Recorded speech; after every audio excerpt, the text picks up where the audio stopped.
Hello everyone, welcome to my spoiler talk for Captain America the First Avenger. I just had to close the window because there were children laughing and that was very loud and distracting. But yes, I said it. I did say it. This is my second favorite first phase MCU movie. I love this movie. I always have and I always will. If I had to name the number one problem, it's the kiss. The forced kiss that happens between Captain America and the blonde hot one. In order to put some tension between Captain America and Peggy. And also, the montage bit, it's like, the trailers made it out to be like, that is the movie. You know, Captain America versus the Nazis. No, that's just a montage that happens way later on in the movie. But before we get to that one, let's start by talking about this movie's beginning. So it opens up with Captain America, well, with these people in the middle of the Arctic, just searching around for, I don't know, something. I don't know what they're searching for. Maybe they don't even know. Who's to say? But they are searching for something, and then they come across a ship.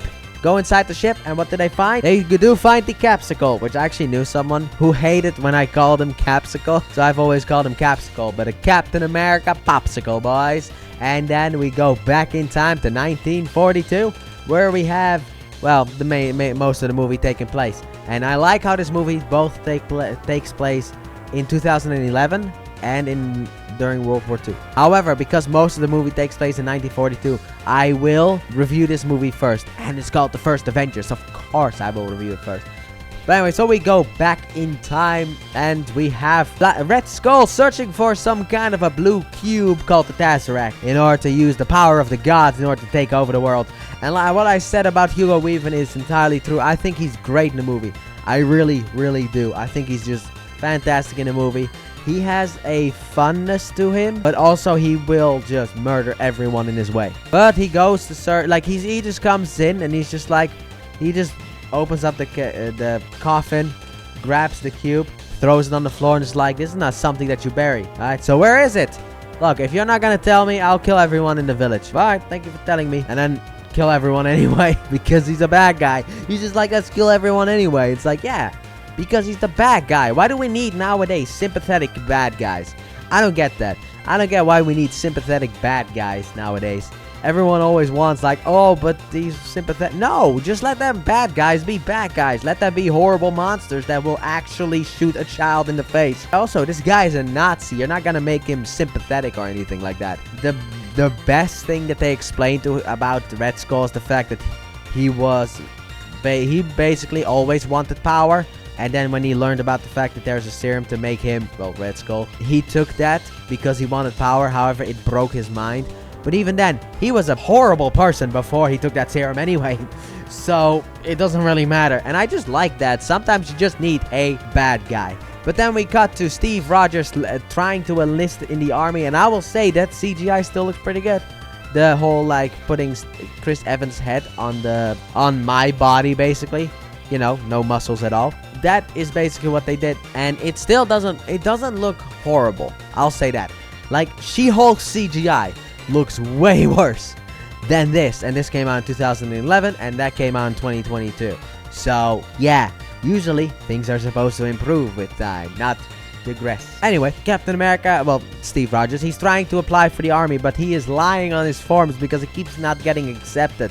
Even though he, well, on the form, I think the reason that he doesn't get accepted outside of the fact that his body looks like mine is the fact that he has asthma. They literally pointed out, they're like, dude, you have asthma. No, go away. So basically, Steve Rogers goes to the movies, and before the movie begins, instead of another movie trailer, you have one of those propaganda things about the fact, join the army and fight Nazis. And Steve Rogers is happy to watch that stuff, and there's not a nice guy. I can't say the words that I would normally say because YouTube will absolutely end me. But there is a not nice guy, a bully, who's just yelling like, get to the movie! And it's like, oh great, we got one of them people here. So Steve Rogers tells him to be quiet, and then the dude gets up and he's 500 times the size of Steve Rogers.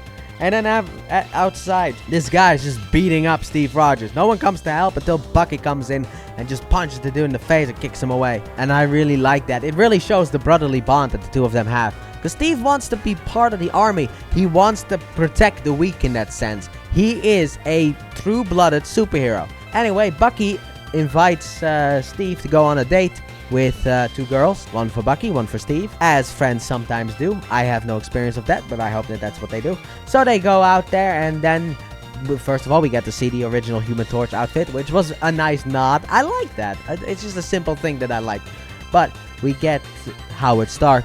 His introduction is just, hello, I'm here. Come here, woman. Let me smother your mouth. And then here is my flying car that doesn't really actually fly, which is supposed to not really work because it sets up a little bit of a thing where it's like, oh god, this could go wrong later on in the movie, which I actually like that. But Steve is not necessarily too interested in the date, and let's be honest here, that woman is not a nice woman, because she's not interested in Steve either. She's just using them in order to basically go to this event. But she doesn't care about Steve. Steve is like, hey, you want some popcorn? She's like, oh no, basically, ew, get away from me, in that sense. It's like, oh, what a nice woman she is. Oh, yes, indeed. Steve, my boy, you deserve better than that. Don't worry, better will come indeed when we have her. But Steve eventually walks away, and then he talks to Bucky later on about the fact that why he wants. He's like, no, I just want to stop bullies, okay?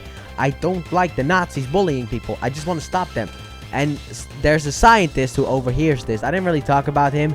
I don't even remember his name. But I love how much pride Steve Rogers shows in his country. But also just what a good guy he is. Because apparently you're not supposed to have pride for your own country anymore. But the doctor comes up to him. Well, he doesn't come up to him. Steve just tries to enlist again. And then the doctor comes up to him in there, and it's just like, so, you want to kill Nazis? Is that what you want? And Steve Rogers is like, no, I don't want to kill anyone. I just don't like bullies. And then the dude's like, alright, basically you've been accepted. But then Steve is like, okay, so where are you from? And he's like, Germany. Does that bother you? And I like that too.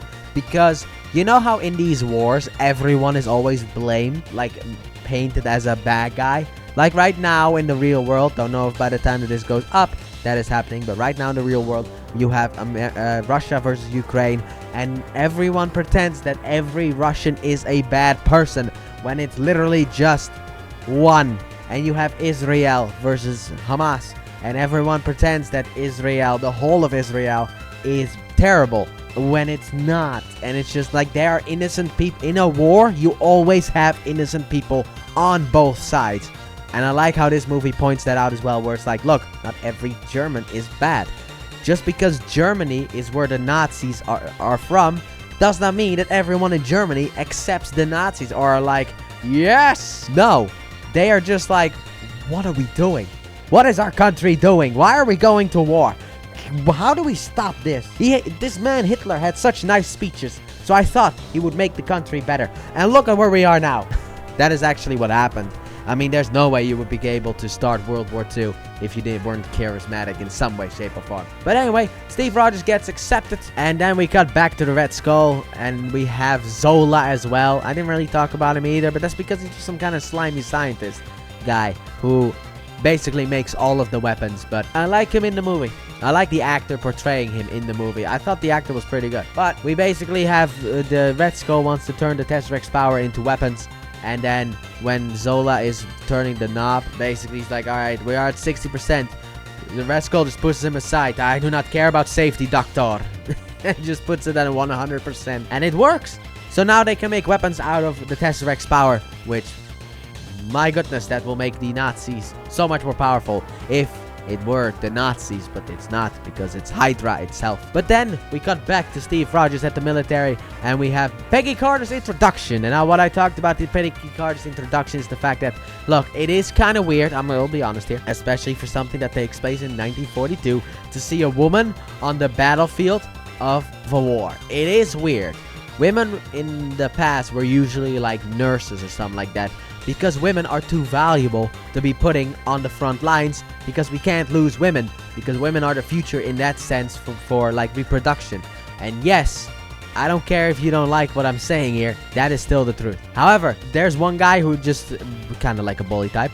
He immediately just goes like, hey baby, you wanna go to Pound Town with me? And then she just punches him in the face, and it's like immediately shows, like immediately Peggy Carter demands the screen right there. She just punches him in the face, like, none of that, no. And then we have Tommy Lee Jones, who walks in and is just like, We will win this war with the best man. And then looks at Steve Rogers. And then we have the training sequence for Steve Rogers. And he is not doing well. He's doing about as well as I would, probably. Just not at all good.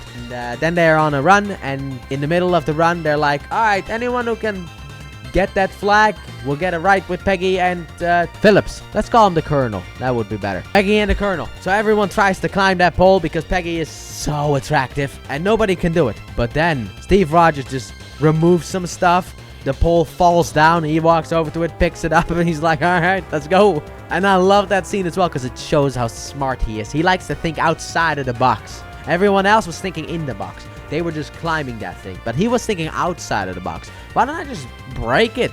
And then just grab the flag. Hey, it's easier, right? I mean, that's something that I could do. But the training isn't necessarily going all that well for Steve because of the fact that he is so weak. So then the Colonel basically tells the scientist, like, why did you want him? I entertained the idea of you picking an asthmatic person in my team, which I would have never allowed in the first place. But the fact that you're actually considering picking him over my strongest soldier is insane. And then it's like, oh yeah, you need some. And then later on he's just like, you need courage. Grabs a frags out a fake one, and everyone just runs away and Steve just jumps on top of it. And I was just like, so you needed courage, did you? Well, look at that, Mr. Courage Man himself.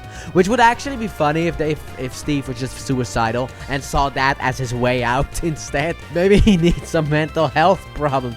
Maybe he needs therapy. But on the other side of, I don't know where Red Skull is, but anyway, Red Skull is being painted into a masterful portrait. And then Steve is on his way over to where he is going to become Captain America. And he basically talks to a girl like I would. He's just like, I got beaten up over there, and over there, and over there, and over there, and I got beaten up over there, and I got a wedgie over there, and I got my legs broken there, and she's immediately like, you don't know how to talk to a woman, do you? After he calls her a dame, which I guess is a respectful way of calling her a lady, but still, he basically just calls her a dame, and then a woman, a beautiful woman, just a woman, okay? You're a woman. We've discovered the answer. She's just like, you have never talked to a woman, have you? This is the longest conversation I've had with one. And I was immediately like, my man, I can relate. I also have no clue how to talk to those creatures. I got nothing. I don't know how you speak to a woman. I would say the same stuff that he says. Okay, maybe not, because I didn't get beaten up at 50 places in this one street somehow. But still, I would have said the same thing. So then we walk into the building where there's an interesting password. We walk in. We go downstairs, and the moment that Steve Rogers enters, everyone is just like looking at him all silent like, and it's just like, alright, cool. I don't know if the silence was for Peggy Carter, which I would entirely understand with how beautiful she is, or if it was for Steve Rogers because of how skinny he is. But one of them is entirely correct. So they're ready to begin the experiment, and I like how the dude just flicks the mic in order to get everyone's attention, like, tuk, tuk, tuk. It would have been funny if someone was like, what's happening? But now we have the experiment. So he gets something injected to him, then the serum goes into him, and then he gets put into this case with light. And I'm just thinking, because of the fact that we now have future knowledge, obviously, we are done with this entire saga. Captain America is turned into Joe Biden, basically. So, with future knowledge, I'm always like, wait, but why did it take so much in order to make Captain America, when nowadays it's just a literal heroin injection is all you need to become? Not really, that's a joke, Captain America. Like, what? It's like he gets the serum injected into him, but then he needs this super bright light as well that just, like, I guess attaches it, like, activates it within his skin. Meanwhile, nobody else had to do that who became Captain America. Nobody in Falcon and the Winter Soldier had to go through all that. They just injected it and were like, yep, now we're Captain America with powers. Yay. It also looks like in this movie, even Red Skull didn't have to go through that, because when he's talking about the backstory, which I like that he's just like, you know, he pours something to drink for Steve and himself in order to celebrate for tomorrow, and he's like, oh, you have your test tomorrow. You're not allowed to have any liquid. And then Steve is just like, yeah, guess we'll have it afterwards. Why? I'm not having the test. I just thought that was funny. But we get the whole light thing, and then Steve is in pain, and everyone is like, shut it off. And Steve is like, no. And then afterwards he comes out, and everyone at that point faints, boys, because of the fact that Captain America's hot, because he's got the muscles. He's got big muscles, you know, those type of muscles that you spent your whole life trying to get, and you will literally put your body through torture in order to get a body that looks like that. Yeah, he has a body like that. However, not all is great here because of the fact that now we have an infiltration as well from Hydra. He shoots the doctor and then grabs a vial of the serum and runs away. And then the doctor basically points at Captain America, and I thought he wanted to feel his boobies, but no, he just means you can stop him. So Captain America goes after him. Meanwhile, Peggy already went after him, and she has some aim, dude.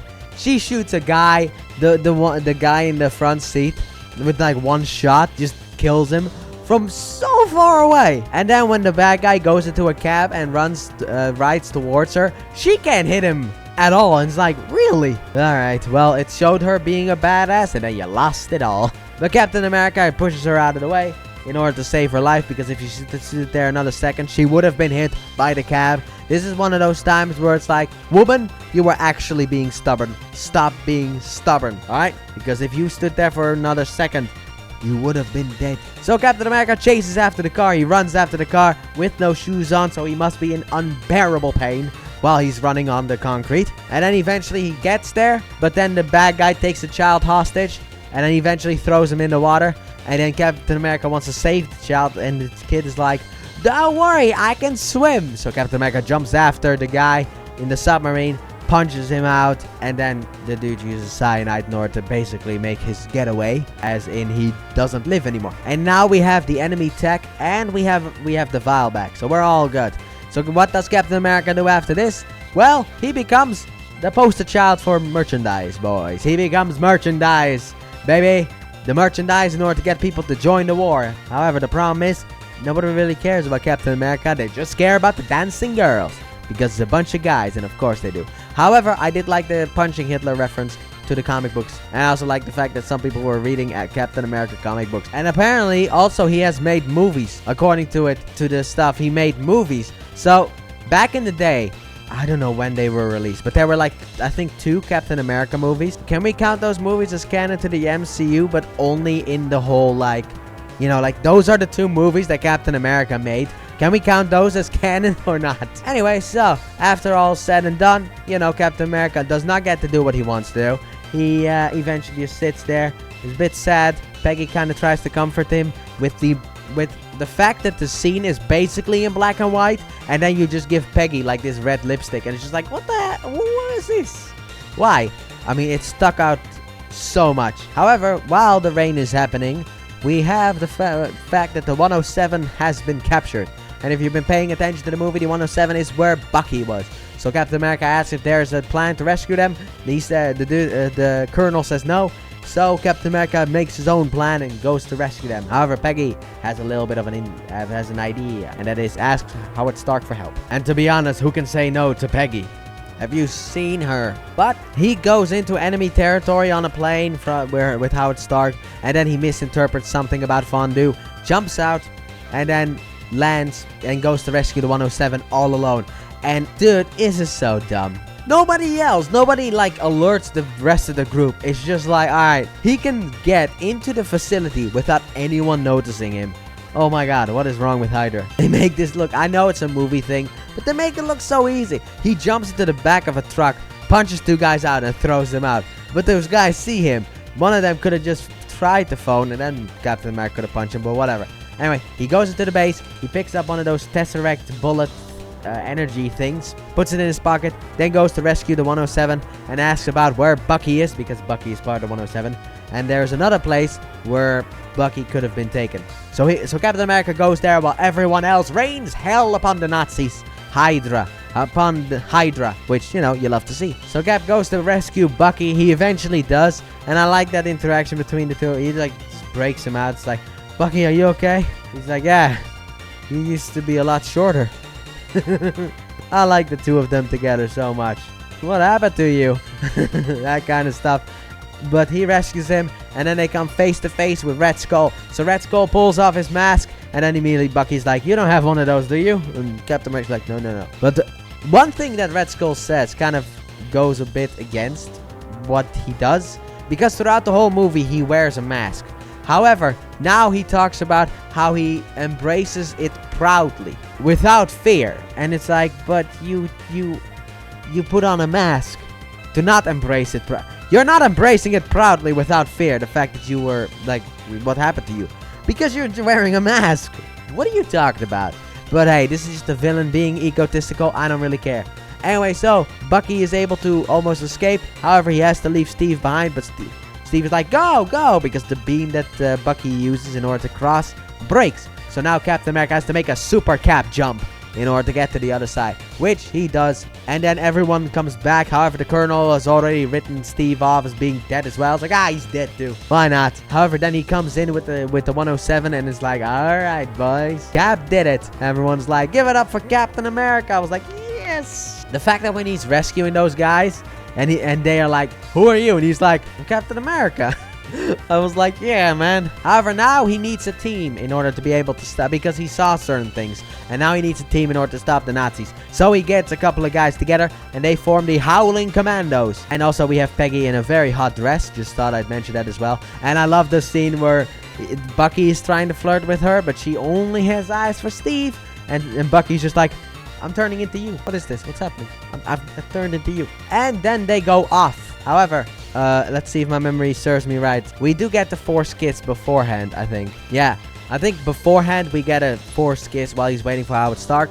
And that kind of, well, not forced kiss, but he does a kiss that adds forced drama. I wrote it wrong in my notes, but it is dumb.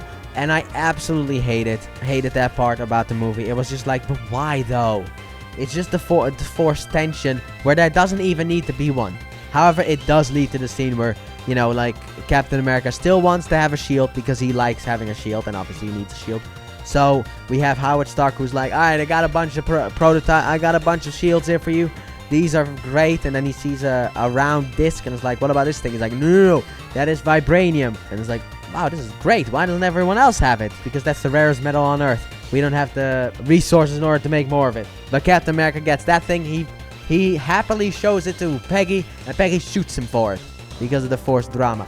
Like I said, I like that scene where she just picks up a gun and shoots, but like, I also don't because of how forced it is. My second issue happens now, because now we basically have Captain America and the Howling Commandos taking care of the Nazis in a montage kind of way. And in a sense, I don't mind this, but also this was kind of what the trailers really focused on, if I remember correctly. So it was kind of some false advertising. But then we get to the final part where they have to go to a train. So they get onto the train. They try to take over the train. However, Bucky dies. Quote unquote dies. Obviously, he doesn't die. We all know he doesn't die. He's back, Captain America the Winter Soldier, which I will be reviewing in 15 months because of how much we still have in between. Don't worry, it's not going to be that long, but it's going to take me maybe like 2 months or something like that, because there are 2 seasons of Agent Carter, Captain Marvel, and the Iron Man trilogy, plus like the 2 Thor movies, Hulk movie, and Avengers movie, some one-shots as well before we get there. So I got some stuff to do. So then they capture Zola and they interrogate him, and the Colonel. Like I said, I'm just gonna call him a Colonel because it's easier to do, because I don't even really know if his name was ever really said. But the Colonel basically tells Zola like, oh, I just sent a message, encrypted of course, to my pal saying that you are very cooperative with us. You guys haven't been able to break those encryptions yet, have you?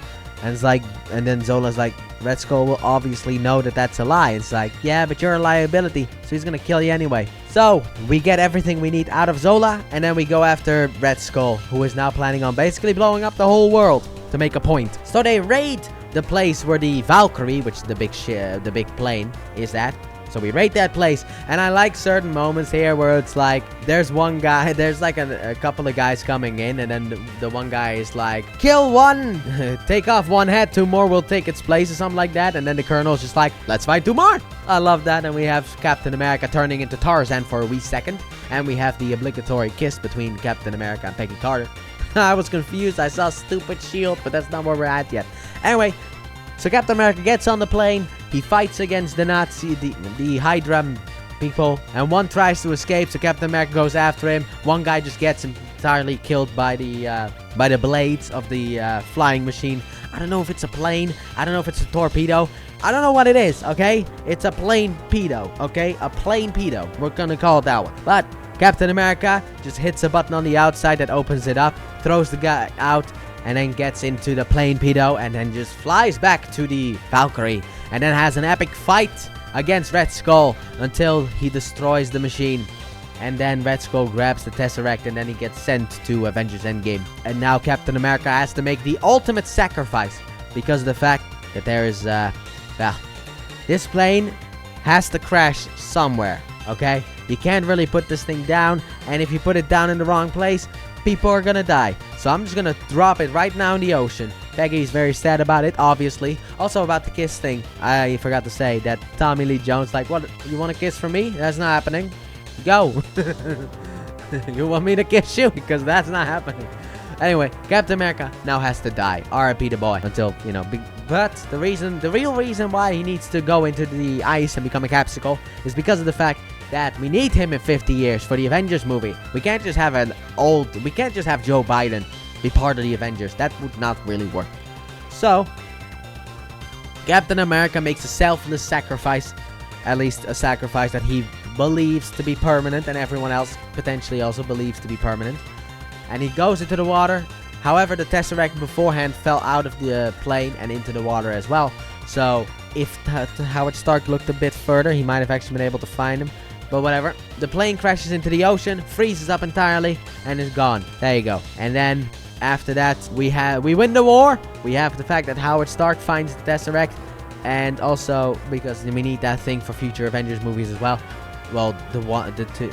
And Peggy Carter is sad about Captain America's death, but we won the war, boy, so let's just pretend to be happy, shall we? And then, at the end, I thought this was actually a credit scene, but it is not. But at the end of to end this movie on, we have Captain America. He wakes up, and he gets out, and he hears a sports match on the old radio. And then a woman walks in, it's like, hello. And then the Captain America's like, where am I? She's like, what do you mean? Well, the fact is, I was at that game. That was in 1941. And this is why I wrote Stupid Shield, because, oh, come on, really? That is how, it's not like a tiny little slip up. It's a major detail. Captain America went into the ice in 1942. Why would you have a gameplay that is in 1941? That makes no sense. Come on, dude. That is so dumb. I can't believe it. That is so dumb. Like, why couldn't you have just picked something from like 1943 or something like that? It could have worked. Whatever. Captain America escapes and then Nick Fury's like, we have an issue and we need your help. And then I'll see you guys in the Avengers, basically. And the post-credit scene for this movie was always something that I found was pretty cool because the trailer for the Avengers. The trailer for the Avengers is the post-credit scene, even on the Blu-ray, which I own. It is the Avengers movie. But that is the spoiler talk, and like I said, overall, I really enjoyed the movie. I thought that Red Skull was great. Chris Evans is obviously perfect. We have Bucky, who is fantastic in this movie as well. Peggy is super hot, but also super awesome and super fantastic as well. And yeah, now I'm gonna explain a little bit on what I'm planning to do with this. I want to do a weekly Marvel Cinematic Universe review. It's not gonna happen, and I will also do it in timeline order. However, there will be breaks in between for other things, like the Sonic 3 movie, if that review hasn't gone up yet, or the Captain America Brave New World that comes out in February. This goes up. Right now for you guys, it is January 2nd of 2025. But in February, we have Captain America Brave New World. Now, if you think I can catch up to the MCU that fast, that ain't happening. So, I'm just gonna do weekly Marvel Cinematic Universe reviews in the order of timeline, because I think that is the best way to do it, because I've really been keeping an eye on the timeline. I got a whole Word document about it. So, I'm just gonna do it like that. And I will also see Agent Carter TV series as canon to the MCU, because of course it's canon to the MCU. Jarvis appears. They didn't even need to bring that actor back, but they brought him back. Why not just make Agent Carter canon? Also, unlike Agents of S.H.I.E.L.D. or other stuff, Agent Carter literally takes place in the past. Whether this show is canon or not, literally doesn't matter. It doesn't impact anything within the MCU, because of the fact that it's just in a sense like a side story. It doesn't really impact the overall experience of the MCU. It's not like, oh, but if Agent Carter is canon, then it doesn't make sense with this and this and this. And also the fact that Peggy Carter met her husband after the war. Look, that could happen, whatever. Maybe she stayed friends with someone and then afterwards married the guy. Who knows? There are always going to be slight inconsistencies, but if that's the slight if that is the inconsistency that I have to work with, I can easily work with something like that to headcanon it out. Don't you worry about it. But Agent Carter I will see as canon, After that, I'll be doing Captain Marvel, then Iron Man 1 and 2, then the Incredible Hulk and Thor, and then Avengers, then Iron Man 3, then the one-shots, then Thor the Dark World, then we have Captain America the First Avenger, Guardians of the Galaxy Volume 1, I Am Groot, Seasons 1 and 2, I guess, because apparently there's a Season 2 out. That came out in 2023. I literally learned about it as I was making this video, because I was like, Marvel is canceling a bunch of stuff that they have planned in the future. Is I Am Groot cancelled? Because I heard about a second season, but I haven't heard anything about it since. It was basically like when season 1 came out, they also talked about the fact they were going to do a season 2. But are they ever going to release it? Are they going to make it? I look on the MCU wiki. Came out in 2023. What? Are you... I haven't even seen it. I didn't even see marketing for it. No promotion, no nothing. And I followed the Marvel YouTube channel, for crying out loud. I didn't even know if they released a trailer. That came out in September of 2023.